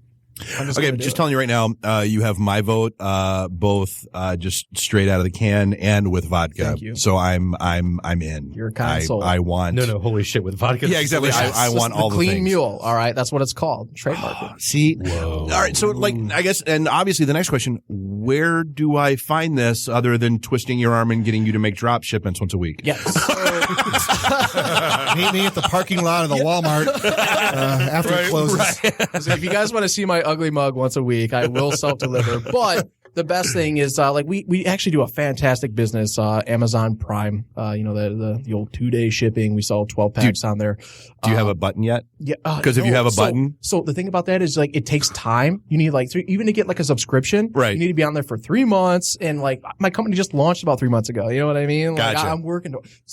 But other than that, I mean, like Holiday Market, Royal Oak, Westbourne Market, 220 Maryland, Birmingham, Freshie, Seven Greens, all of the cafeterias. So the Bedrock properties in downtown Detroit that house, Benzinga, Quicken Loans, Meridian Health, all those cafeterias have taken on our beverages and been really successful with them. So, check out our website, drinkcason.com. There's a tab on there that says store locator, I believe, and you click on it, it'll show you literally every account that you can find us in. That's awesome because this is going to need to be in the fridge. It's a great drink. Thank you. Oh yeah. No, it's like because we get San Pellegrino all the time. We order through Amazon. Don't get that. That stuff's bull. Well, now I won't. I drink it all the time. I've never been told it's boring before. That hurt, by the way. I didn't know you. The Nestle company owns San Pellegrino. Do they really? Yeah, they market it as we're an Italian premium brand. Horseshit. Like it is part of a larger conglomerate that is jacked with sugar, and it's no different than a pop. And they're the water sommelier episode of Penn and Teller bullshit. Right. That's all they drink in Italy, though. Like when Jessica and I were in Italy, basically every little convenience store was that's all the water they have. Fanta and San Pellegrino. Yeah. There's a better way. I'm telling you, it's drink Cason. So, and what's are they sold in 6-packs? Because they are cans. Yeah. So, what's it cost to pick it up? Yeah. So if you buy an individual 12-ounce can, the grocery store or convenience store, it's going to be anywhere from $2.29 to maybe $2.49, depending on the venue. Right. I have literally no right. So that's up to the retailer. I'll tell you this. On Amazon Prime, you can buy a 12-pack for $25. Cool. Which is super reasonable. So, I'll be doing that later. Indeed. Easy enough. So, I mean, is this whole thing, it's grassroots? Or, I mean, what's plans? Because, are you hoping to get, because, I mean, you talk to, not too many people know this, but Faygo, like Interstate Beverages, a parent company? They're a $3 billion company. I don't believe that. That's what the guys for the CEO said they were. I don't believe it. Look for LaCroix, Faygo, the whole. So that's the juice, American Beverage Company. Yeah, they're publicly traded. Company, so I 100% believe that LaCroix is friggin' nasty right now. But I'll tell you this. The reason why people are drinking LaCroix is because they want the bubbles, but there's not another healthy alternative out there. Well, what was it? Well, everyone bought the Soda Stream and nobody uses it. Well, and what was it back in the 90s? Clearly Canadian. Oh, I missed that. I thought they were bringing it back too. No, New York Seltzer was the shit back then. Well, New York Seltzer, Jack. I mean, it's the same as a pop. It's Jack with sugar, 24 grams. Right. Look it up. Seriously, he's got facts, son. So you say Pellegrino and sugar too? Yeah, San Pellegrino. Sir, can you bring it up? Yeah. I mean, so this thing I got like 15 empties of it in my car right now. Stop drinking it. There's a better way. 140 calories in a San Pellegrino, the blood orange. Okay, so that's 14 cans of my ginger. Not for flavor. I'm drinking the water. The Pellegrino water. Like in the green, like water. zero? Yeah, okay, so I'm actually coming out with a 000 version of Cason beverage. Oh, okay. It's literally just sparkling water infused with our antioxidants, botanicals. 0 calories, 0 flavor. But I'll tell you this. When you have listen. He's totally the 20-year version of the juice man. Like he's getting all pumped up. He's got the eyebrows are going to start growing, man. Damn it, you guys will listen. So when you drink like LaCroix or some of these other it's like literally just sparkling water, right? Water with bubbles. There's like this baking soda kind of like weird aftertaste that you get. Yep. I found a way to super infuse that with plant extracts. Some antioxidants that you don't get that. You don't get that weird baking soda aftertaste. It's like you drink it and you're like, wow, like bubbly, but like there's like no taste. It's super interesting and it's crazy. And I came across that because in my kitchen, I was experimenting with this for 3 months straight, and I was like, I did it. Like, you know what I mean? Like, my mouth doesn't taste like chalk. Yeah, it's just like a very pure, like natural taste, and so I'm gonna produce that in like 2 months. Awesome. All right. So you said, and there were 2 other flavors coming out soon. Like, so I guess what's on the roadmap? Here's the roadmap, right? I really want to infiltrate the state of Michigan. Like, you know, I Michigan is such a beautiful state for beverages. Think about the beer, the wine, the distilleries that we have. 5 Hour Energy, Fago, you mentioned. We have, Leland All Wines, Bell's Brewery. I mean, like, what a fantastic state to start a beverage company. I kind of want to make my roots here and expand in other places when it makes economical sense. Like, at the end, I'm a business guy. You know what I mean? Grow smart. Yeah. But if I need to raise $50 million and do it, I'm not being mad about it. I'm not saying no. Hey. No, you need 50 Cent to get behind it. So that's what we got to find you a. Yeah, actually, you know who I want? Tom Brady. And not just because he's the greatest human to ever walk the planet. You got to isolate that. Just, you know who I want? Tom Brady. Oh, yeah. That'll be the intro. Slice that and replete. You guys know. All right. So Tom Brady basically lives on like a plant-based diet.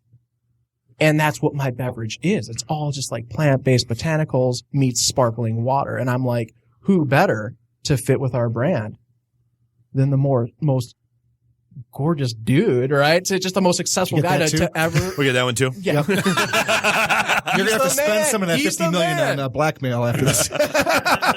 He is the man. And like, listen, in my 5-year vision, in a perfect world, I'd love for him to be our brand ambassador. And like, I'm going to work towards, like, it's going to figure it out. Awesome. Yeah.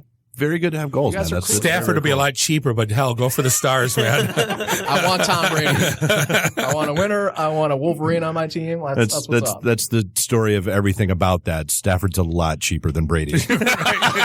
Precisely. But hey, drinkcason.com, or is that in your hashtag? CASON. Yep, CASON. It's like Jason, but with a C. Guys, thanks for having me on. The clean alternative to soft drinks and natural sweeteners. Yeah. No, seriously, it's a phenomenal product. Thank you guys. Yeah, like you saw us. We don't bullshit. This is good. I like this. You're very good cool. guys. I mean, listen, I had a fun time tonight. You guys are fantastic, and I really just appreciate it. It's so much better with Tito's in it too. Did I say that out loud? Hey, we're gonna appreciate you coming out, hanging out, and we look forward to the little Kermit meme. It's a really good soft drink alternative. Yeah. Also me. Put Tito's in it. Right. better with vodka. Pollute it. Cason, appreciate the time. Look forward to you being back in the future, and look forward to watching the growth of your company. We're gonna take a quick break. We're gonna be back with the cast of the Five Guys. 5 years. They're not making us hamburgers. I'm hungry. No hamburgers. The 5 Gears podcast. This is the ITintheD show, and we'll be right back. IT in the D. Read, meet, listen. Networking Detroit. One beer at a time. Hey guys, it's Time Hawk, Bruce Leroy from The Last Dragon. You're listening to the ITintheD show.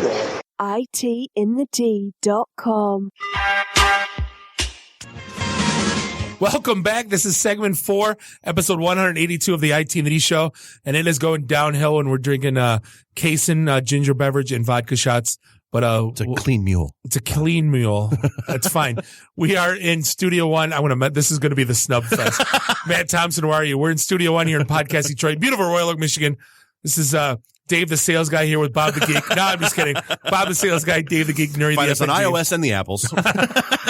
Find us online, ITintheD.com, and subscribe to us on the Googles and the iOSs and all the things. Everywhere fine podcasts are sold. Pocket Cast. I couldn't find us on one of them. I had to tell you, but I figure I'll tell you on the air instead of off the air.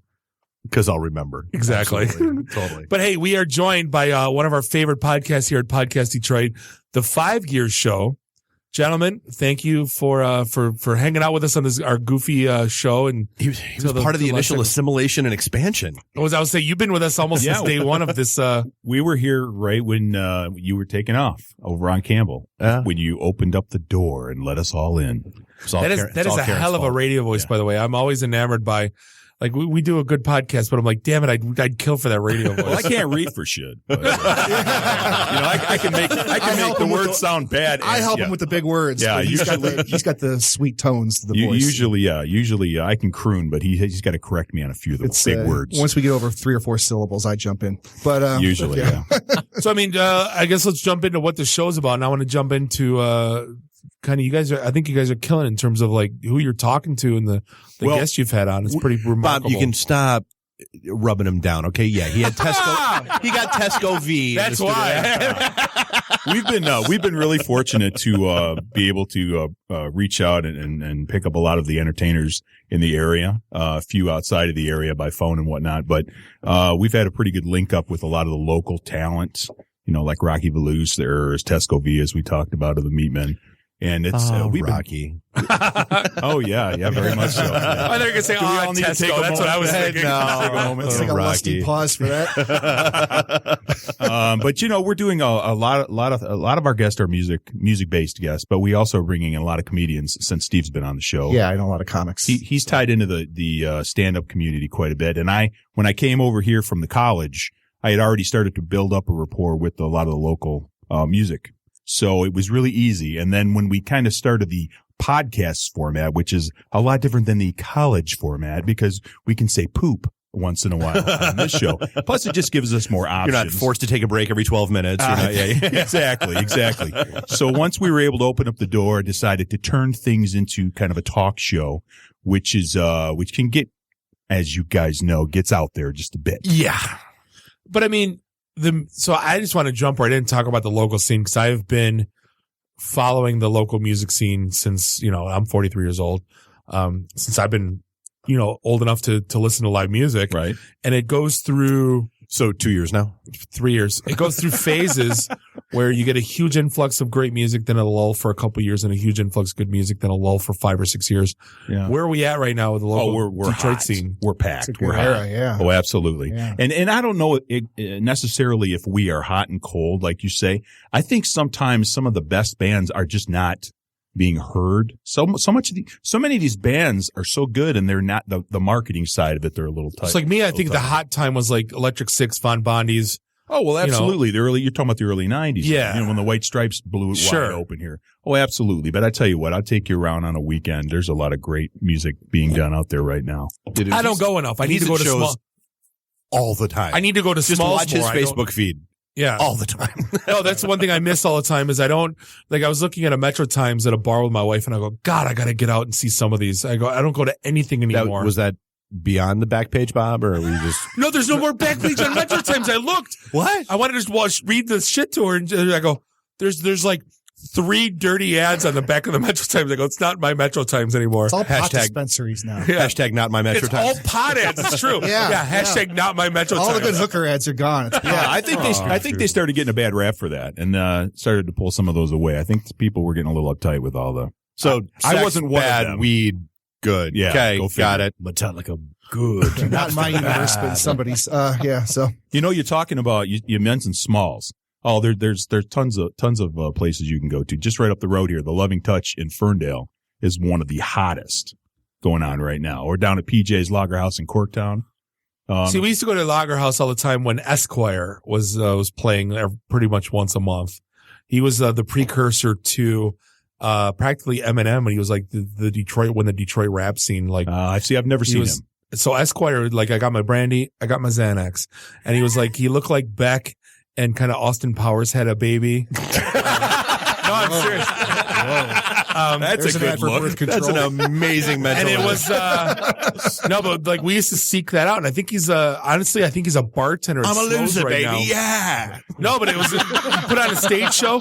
We loved going to see it, and it was. I guess it hit in England for real quick, but then he never made it here, which was too bad. But we used to love. We used to go to once Lager House went alt country, like that weird. It was like 8-9 years ago when like that was big. What is alt country? It was like it was country, but it was like alternative, like The Cure with banjo. Total Jayhawks, kind of like a Jangle Pop from the late '80s. It's kind a little of thing. More like that. Yeah. They went big on that for like 4 or 5 years, and I stopped going. But like, so I mean, what's the sound right now? What's the scene look like? I'm just curious. Well, that's the interesting thing. Everybody just kind of pegs everything as indie rock, but indie rock, like the band we had on the other night, last week, was 5 Pound Snap.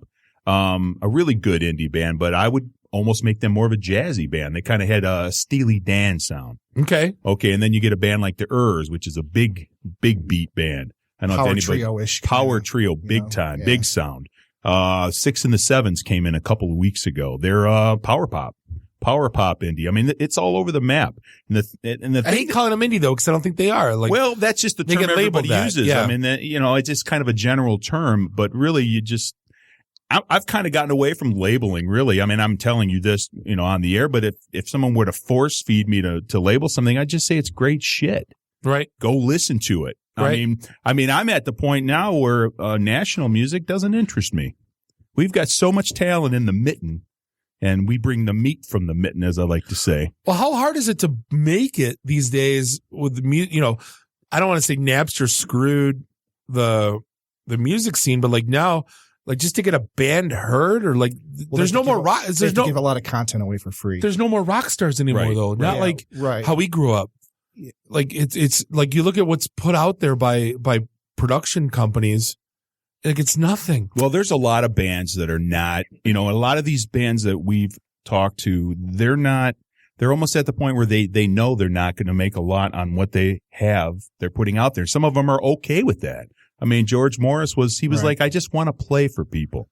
And it's a passion project. I guess in a way, but you listen to the work and you're like, why isn't this stuff bigger than the crud that we're listening to on national radio? You look at the hair band scene, like in LA in like, the early 80s, anyone that played Whiskey Go-Go made it. There wasn't a saturation back then. That's why. I mean, now there's there's so much content in so many places. They have to give it away for free to get known. And a lot of big bands are making their money off touring, and these guys, they play where they can locally as many times a year as they can. But that's got to be part of it. I mean, we've talked about this a million times just from different perspectives, but I mean, it's easier to get your hands on music now, whether it's, through legitimate methods, iTunes and Pandora, et cetera, or, the file sharing programs, torrents, that kind of stuff. It does seem like that barrier to entry is so much higher now because we have so much more access to stuff. You're not stuck with whatever your local Sam Goody is carrying. You're not stuck with, But there was a charm to that where you went and talked to the guy behind the counter and go, what's hot right now? That was fun. Yeah. And he made fun of 5 of the 6 albums that you brought up. And Richard Marx. Exactly. Yeah. I'm still listening. Yeah. You still listen to that crap? I don't know. You still making $6 an hour? Yeah. No, but Jeff, what went away though was the trends. Like there's not that label. Like if you go back to the 80s, everything was carved up. Whether it was heavy metal, new wave, hair band, new wave, the early stages of hip hop, dance, the mega pop stars like the Elton Johns, Michael Jacksons, like that doesn't exist now. No, I don't think it does, and I think a lot of the bands are okay with that. Yeah, I think so, and I think the fact that so many of them are DIYs and they're doing it themselves and they just want to be heard. Some of them are making money better than others. It all depends on their marketing, But I think they're okay with not being pigeonholed into one particular genre. Indie is just a term that's just kind of used, but indie is, to me, has always been very wide ranged, anyways. But in fact, the girl that was on the other night, Gwendolyn from 5 Pound Snap, said, "We just play. You label it. We don't care." But there was a time where indie kind of defined a sound more than it does now. I think. I mean, back in the in the 80s. Yeah. You would think with social media it'd be easier to find music, and I find it more difficult today. No, because it's the signal to noise ratio is so freaking high. That's what I was going with. I mean, you can find music.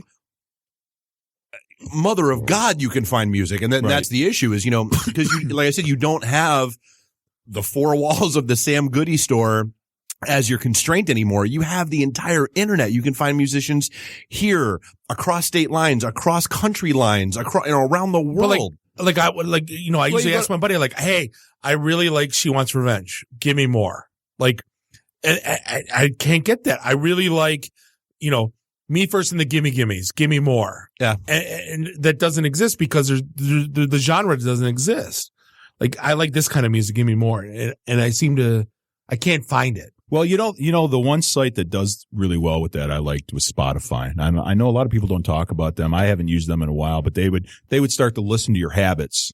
And I guess a lot of them probably do this, do they? And then they just start to throw stuff at you. Yeah, Pandora does the same thing. They throw stuff recommendation at you. engine, The problem is I take New Order into Pandora and I got to listen to 80% of the songs in New Order, and I don't want to hear that. It's enough. I get it. Yeah. You know what I mean, though? You will listen to Temptation and you will like it. Right. Yeah. But no, I put Van Halen in, and it's great. I get it. Like, I want, spread me out a little bit farther. I'm okay. Yeah. Well, like I said, that's the problem with I never liked Pandora because of that. Like I said, I've kind of gotten away from the larger big box, bands and music, and I'm focused really, because of the show and just because of the love. I'm digging the music a lot more. I'm dealing with, Reverb Nation, Bandcamp, websites like that where you can go and just explore through and find different music. And a lot of the time the bands, it's a name your price for whatever digital download you want or album, or you can even buy a tangible, something you can touch. Bands are doing that now more? Yeah. Oh yeah, absolutely.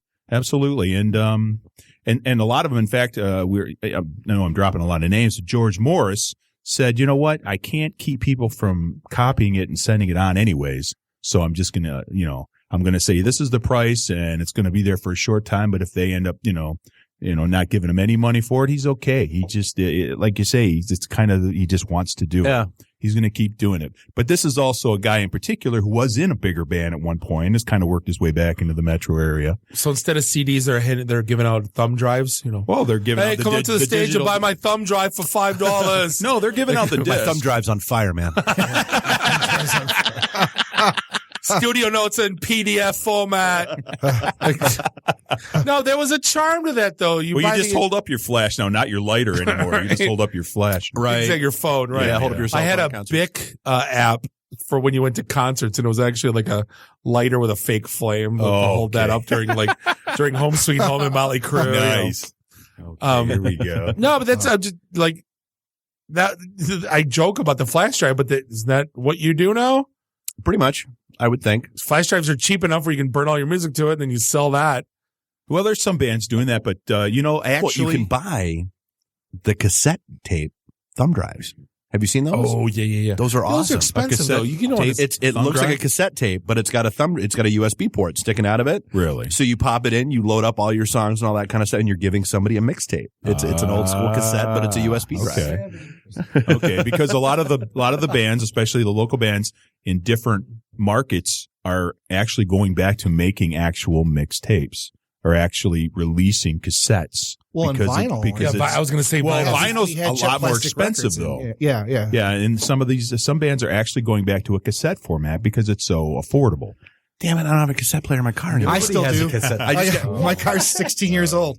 I got a cassette player. There you go. No, cassettes always sound like shit. The car I bought before this, so I bought that car last December. My last car I bought in 2003, and I had to fight with the dealership because I had a lot of cassettes. Yeah. And I was like, no, they had to like special order it to get a radio with a cassette player that would work in my car.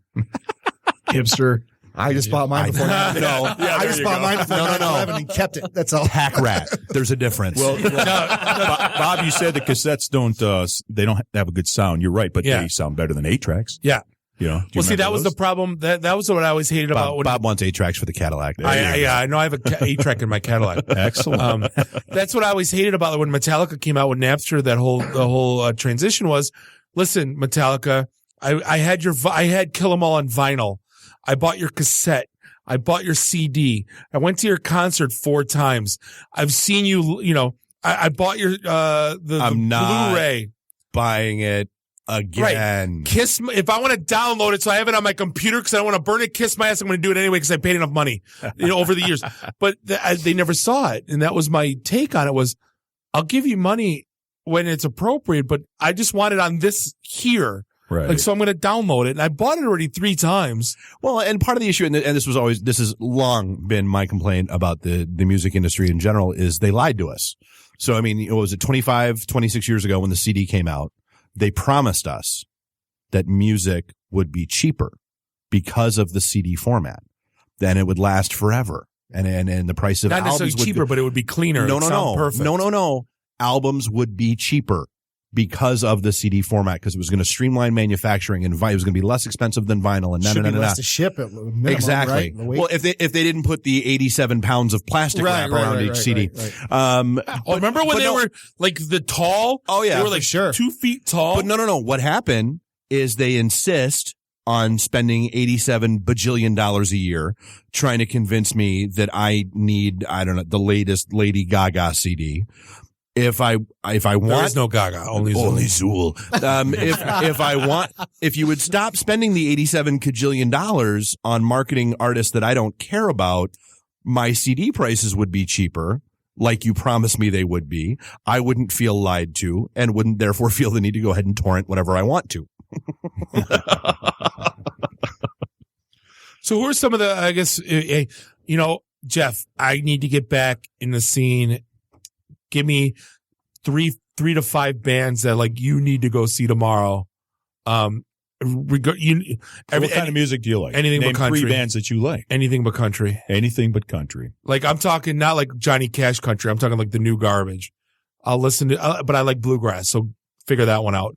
You like bluegrass? I do. Well, Danny Croa, who's kind of a legend in our area within the last year or so, just released a bluegrass record. Okay. He was a part of a band called the Gories. They came out in the early 90s. And, that was a band, one of the bands that Jack White would go see. Okay. And he kind of learned his chops on the Gories. And, he went through the Gories, and then he was part of the Motor City, Demolition Dowelrods with, Margaret Dowelrod. And, those are all 90s bands, and he's come back and done a little bluegrass. I can't for the life of me They think playing live lately? I mean, I'm talking live shows. Like I want to go see. Yeah, he was just actually in Livonia at the Trinity House, which is like a 100-year-old church, which seats about 50 people. And every now and then they get somebody really kind of cool in there, and they tend to go more bluegrassy, more acoustic sounding, not too heavy electric type stuff. Okay. Might shake the place right down. It's an old place. And if I want some Iron Maiden, good heavy metal? Iron Maiden, heavy metal, Dead and Five's a good band. Okay. Dead and Five is a pretty solid band. In fact, I wouldn't be surprised if they've been here. They have a couple times. They have. Okay. I mean, they're pretty solid sound if you like the metal type stuff. Absolutely. If you like a good solid rock band in general, I'm a big, you like, kind of a Chili Peppers rock a little bit? Not the new stuff. Their old stuff amazing. Amazing. A little funk in the rock. the old stuff was the best. The new stuff's so horrible. Try a band called Awesome Jarvis and the Whales. Oh, yeah, okay. Really good. Yeah, they are. They're bad. That's such a cool name, by the way. They are. So college radio. Yeah. Like I said earlier, the power pop stuff, a 6 and the 7s is a pretty good band. We're going to have, and if you want to go throwback a little bit, we're going to have a band called the Seatbelts on this week. And all of the guys in this band. Are they mandatory? The Seatbelts are made up of guys. They're quite a little bit more seasoned. I'll just say they're a little bit older than myself. But they're from guys who were actually part of the punk scene back in the 70s here. Bands like Flirt, bands like the Cubes. And so one of my be here Thursday. One of my buddies was the bass player, Son of Sam. Okay, which is considered one of the godfathers of the Detroit punk scene in the really early 80s. There you go. And some of these guys, they disappeared for maybe 10 or 15 years, 20 years. Then they get together, do like a reunion thing, and they find out there's a little market there that they can go. The Seatbelts, I think they've won Detroit Music Awards a couple of different times. It's just to me, it's just a good local sound, but it's got a kind of a throwback to it. Okay. But they'll play a little punk, but then they'll play a little 60s sounding rock and roll, which is phenomenal. Yeah, it's good stuff. It really is. So, moral of the story, listen to Jeff show more about it. I know. Really, it's the best way to find out. Yeah. Yeah, for sure. Plus, so how do we also host shows sometimes. Like we'll be hosting a show this Saturday at the New Way Bar, the Rock and Roll Variety Show at the New Way Bar. So we've been, commissioned, hired, whatever you want to call it. We just know these guys, and they're looking for hosts to kind of MC the show throughout the evening. We've done that a few different times. If I wasn't at the Dirty Show, I would be there. The Dirty Show is this weekend as well. It is. Yep. But so happy Valentine's Day, babe. Here's some picture of that guy with his fist up a guy's ass. Nice. Yeah. So, but in black and white. In black and white, right? Exactly. Narc says I love you more than that right there.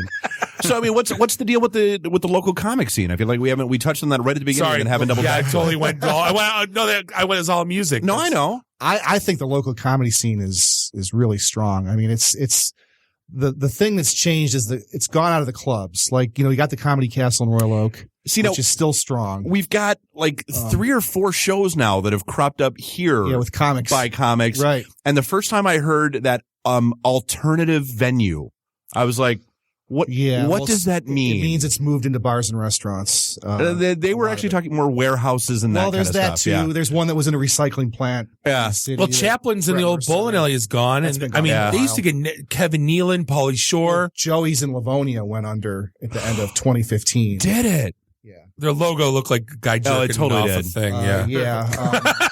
It totally did. Yeah, wasn't that was upstairs from Kickers? Yes. Yep. Yeah. That the whole thing's gone now. Was that owned by a field goal? What the hell is his name? Dolphins field goal kicker. Not Ali Haji Sheik. No, it doesn't matter. Yeah, it'll come to me. Well, there was a change in ownership around the time. There's a guy who owned it previously that you might be thinking of runs Big Tommy's in Novi now, which is a club underneath a Greek restaurant. But a lot of it's moved into bars and restaurants, and the club scene has really taken a hit. Joey's was a big loss.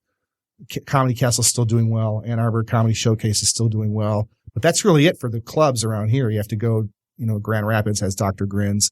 But there's a lot of comics, doing a lot of shows. There's some really, really funny, talented people. I know that you even know some of the peer group that I have and that we have on the show. It's really a good place to start out in comedy. Detroit is a really good place to start out and kind of cut your teeth at it, because it's more affordable and there's so many good people to see and to learn from. So, anyway, so it's a. So, what, I guess, into restaurants, bars, that kind of stuff. Yeah, I run a show in Oxford with Billy Reno. Billy Reno's on the show. So it's a bi-monthly show. Okay. Sullivan's Pub in Oxford. He's got a room over the bar. It seats about 40 people. Up until July, I ran a show at Woody's in Royal Oak. I remember that. Yep. Yeah. So which is now Hopcat. Yeah. Yeah. So we were running that. So there are a lot of shows in places like that. There's a place in Sterling Heights called Irish Craft. I do shows there, at, Mound Road in Sterling Heights and, just all over the place. Now, are the bars, are they doing a good job promoting this kind of stuff in the area? Cause until I started hearing about this stuff from you and a couple other people, I didn't know there was a lot of that kind of thing going on. It's been mixed. I think it's a learning process. We have to really educate the bar owners and the restaurant owners about what they need to do to help promote. I mean, we certainly do what we can on social media. Oh, yeah. And by word of mouth and on the show, we certainly do. But, getting people out is kind of a struggle. There's a lot of content with comedy. Netflix has a lot of comedy specials. Right. And a lot of people they don't know what's available in that they can go see live for really affordable prices. Well, it's sort of like the local music scene. If you don't know it's there and you don't get out and experience it, you don't get it. Yeah. Yeah. So I think comedy's undergoing a lot of the same things that music is. So that's a great question too, kind of what we talk about, Jeff. How do you get to be a Sebastian Maniscalco? How do you get to be a Jim Gaffigan? Salmon sucks. Let's get out of here. Yeah. No, but I mean, how do you get that? How do you get that Showtime special? Because it seems to me that's like the grail. It's a really long process these days. I mean, it used to be far different from when someone like Jim Gaffigan came up. But now, the common wisdom that you hear is start out in your local area, get good, go to New York, and then go to LA. Go to New York to get really good, and then go to LA to get famous. Because once you get to LA, you want to be really good because people are going to see you, and you don't want to. Right. It's like Jim Norton. I mean, if you look at the comics, I can count them probably on one hand, and we go see them all every time they come here. Yeah. The bigger shows, and they're all at Royal Oak Music Theater. We just saw Sebastian Maniscalco, hysterical. Jim Norton, we saw hysterical. Right. Oh my God, dude! I just went and saw Jeff Dunham, and my favorite part of the show, as much as he's hilarious. Is that the jalapeno on a stick guy? He's a jalapeno on a stick. Yeah. My favorite part of the show, though, was all of the parents who had clearly only ever seen the edited for TV version of his Comedy Central specials, and brought their kids. Oh, take kids to stand-up comedy? Yeah, you don't do that. Wah wah. Hey, I heard the South Park musical is going to be amazing. That's a cartoon. Right. I'll take the kids to a Jim Jeffries show. Yeah, exactly. Hey, Heavy Metal's a cartoon. Let's put it on for the kids. No, I'll never forget. I got to tell a story real quick. I'm at my corner townie bar. It is just a hillbilly, local, yokel. Everyone lives on the same 2-3 streets that go to this bar. No one else goes there because there's no way you drive more than 3 minutes to go to this bar. And there's no way you want to drive more than 3 minutes going home from it. Right, that too. But there's a guy doing stand-up. I'm sitting at the bar back to the stage, and he's doing one-liners and just bombing miserably. And it's continued to do one-liners. And I go, who the hell's give this guy a microphone? I turn around, and it's Geechee Guy, who, if you are like MTV half-hour comedy hour, this guy was a god. Like there was like 20 comics that were, because that was the thing, because they highlighted all these guys. And I talked to him afterwards. I go, dude, you realize like you were like a legend from like the MTV half hour comedy. What happened? And he said, like, his sister lives off Auburn Road, and he's doing a show in Royal Oak, and he wanted to test out his jokes, and he doesn't think they got him. Like, and I go, they were really bad. I didn't want to tell him. Just because the audience didn't laugh doesn't mean they didn't get them. Well, sometimes. Listen, sometimes it does. I mean, when I used to do Joey's in Livonia, I would say, the school's bad around here because like they were not getting them. Where at the castle, they would always get a lot smarter people. But I don't know if you know the process, but comedy, you write it down and you think it's funny, and then you go test it out at a bunch of shows and you have it bomb, and then you keep rewriting it and doing it over. All the comics do that. By the time you see them at the Royal Oak Music Theater or something, they've done that shit a ton of times. They're doing it over and over. That was a George Carlin. It was the same show over and over. That's why. Well, they all do that on a tour. Like they might riff a little bit in the moment by what's going on, but by and large, that was that was the funny part about, or one of the funny things about Jeff Dunham. He's like, okay, look, he's like, so the stuff that you've laughed at so far, that's what you bought a ticket for. I'm just going to test out some new material for a while. This is the free shit. Exactly. Because a guy like Jeff Dunham doesn't have an open mic to go to where he can just walk in, Right. But newer comics, we can do open mics and just try stuff out, When Jerry Seinfeld made his comeback, they actually documented on a movie called Comedian, but he went around to New York to all the open mics and was testing out all the material he did. And then he took it on the road. And what I saw at the Fox Theater was what he had been testing out all over Manhattan at all these different venues. Did he bring his bass player? What's that? Did he bring his bass player? No. No, he did that. Well, and sometimes that's great. And sometimes, I'll never forget Dave Chappelle. I will never forget this night for as long as I live. That MRFer, man, he was on stage for 5 hours. And like, did you see him the time he was here downtown? Is that what you're talking about? Oh no, this was, I was at Polk. So this was 05. Oh, okay. He was at some college campus and we all went. Right. And like hour one, hilarious. Next half hour, kind of funny. And then he just went out. Right. And I'm okay with a little experimentation. But three and a half hours, and it's Dave Chappelle, right. So you're like, you don't want to leave because holy shit, he could get hilarious in like 2 seconds. Right. By the way, I'm getting trashed on Twitter for even suggesting that people hand out USB drives. I'm not putting a rando USB drive in my damn computer. I'm like, I didn't even think of that. Was that CBI tweeted you that? Yeah, I'm getting trashed. Wow. I deserve it. That's the kind of criticism we never get on the 5 Gear Show. Yeah, it just doesn't happen. Damn security geeks. They're like, that dick joke was mean. That's the kind of thing. I'm just trying to keep it simple. I don't know. I'm not going to like spread malware because I'm trying to listen to my music. Animals. But Dave Chappelle, he did the Fox, I think maybe 2 years ago. He did an early show and a late show on a Friday. Early show apparently was great. Late show, complete train wreck. Like he was just so wasted that it was incoherent and everyone was really pissed off. The biggest bomb since Charlie Sheen. The word on him is always go to the first show, don't go to the late show, for that reason. But yeah, you're catch him while he's sober. Yeah. But the audience helps you write the bits. It's like almost nothing works right out of the gate. It always takes that. Well, I mean, that's the genius of comedy. It's one thing to do a Carlin bit where it's completely scripted and written and it's good. That's fine. It's another thing to do like a Joe Rogan, where you like destroy hecklers and like completely in the minute.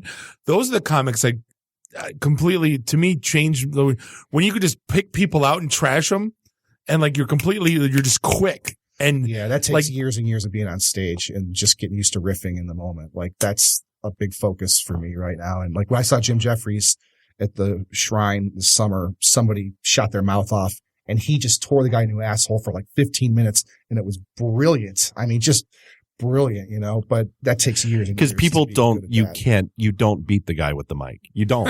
You can't. Yeah. And if you can, then the person with the mic shouldn't have had the mic in the first place. Right. If you ever get lost in YouTube, just look battling hecklers. Oh yeah. And it's genius. Oh, there's a great Bill Burr one where for like 10 or 15 minutes in Philadelphia, he just tears the shit out of them, it goes nuts. And I love Bill Burr. It's a real talent. That takes a long time though. So you really feel like you can do that and not have the audience win, which is the worst. So, all right. So where do we find the show you host? The show I host. The comedy show, yeah? Yeah. The one I co-host with Billy Reno is at Sullivan's Pub. It's on Washington Street in Oxford. The next show is March 8th. Okay. At 8 p.m. This weekend, I'm at the Comedy Castle. I'm opening for Joe DeVito 3 nights, Thursday, Friday, Saturday. I'm the MC.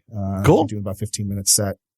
So it's 5 shows, 1 Thursday and 2 Friday and Saturday. Nice. So that's what I got coming up, yeah. And then, Jeff, where do we find 5 years as if we don't know? Well, of course, at this wonderful network called Podcast Detroit. We're on Thursday nights at 7 to 9 p.m. Bringing you meat from the Mitten State. Tune in, talk, music and all, and a lot of laughs. A lot of laughs for sure. A lot of highbrow journalism and yeah, and this weekend we'll be hosting the rock and roll variety show at the New Way Bar. Very cool. 5 bands, like $5, something like that. Yeah. It's all so cheap. Miss those days. And then Cason, your stuff's at? Yeah. drinkcason.com and or Amazon Prime. Which is where I'm so going to go find that. Just bought a case of the ginger, and I'm going to have it by Wednesday. Appreciate your support, brother. And Tom Brady, if you're out there, he has a gig for you. Okay, season's over. He also wants to use you in his ads, but he seems to have a gig for you. I'm not sure on the details, but he'll fill you in. I like Tom. And just like in Ted 2, he wants him to be a surrogate. There was for a his lot of girlfriend. man love going on next to me over here. There was a lot of man love next to me over here. And then Phil, people are looking for? Alocito.com, ALOCITO, or any social media, Alocito Inc., ALOCITOINC. Very, very cool. On behalf of myself, Bob and Dave and Nuri from the ITintheD show, thank you for the time you hung out with us tonight. We greatly appreciate it. Thank you to our sponsors, Fellows and HostGator. This has been episode 182 of the ITintheD show. Do us all a favor. Drink up your drinks. Get your phone numbers. You don't got to go home. You just got to get the hell out of here. See you next week. Drive careful. Beat it. The emergency destruct system is now activated. Conan, what is best in life? To crush your enemies, see them driven before you, and to hear the lamentation of their women. Long live Flash. You've saved your ass. Have a nice day. I have come here to chew bubblegum and kick ass. And I'm all out of bubblegum. Nice shooting, son. What's your name? Murphy. Make the run. The run. Game over, man. Game over. It's over, Johnny. It's over. Nothing is over. Nothing. You just don't turn it off. I can't say no, and I don't really want to, so. Well, especially with the back doors open. Yo! Hold up! Time out! Time out! Y'all take a chill. You need to cool that shit out. And that's the double truth. Root. Bob loves it in the can. I hope this was as much fun for you as it was for me. That's why I like it in the can. Joe, own the truth.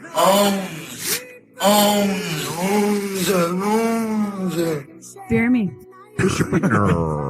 My job is to make sure this program is morally upright and cultural and wholesome.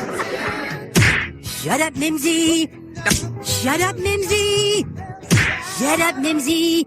Why would Buick put their cars next to the Bentleys? Why? That's not marketing. The alphabet. It's brilliant. Yeah, I can't take that position. That analogy sucks because it's right. Because you're getting your 8-track tuned up. Are we at a break yet?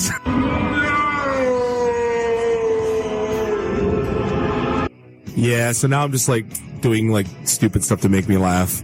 Venture capital is not the end game. When are we going to talk about me? Jane, you ignorant slut. It's my show. I can say what I want. Yeah. Kiss my ass, go home, unplug, get off the goddamn internet. You are everything that is wrong with the internet right now.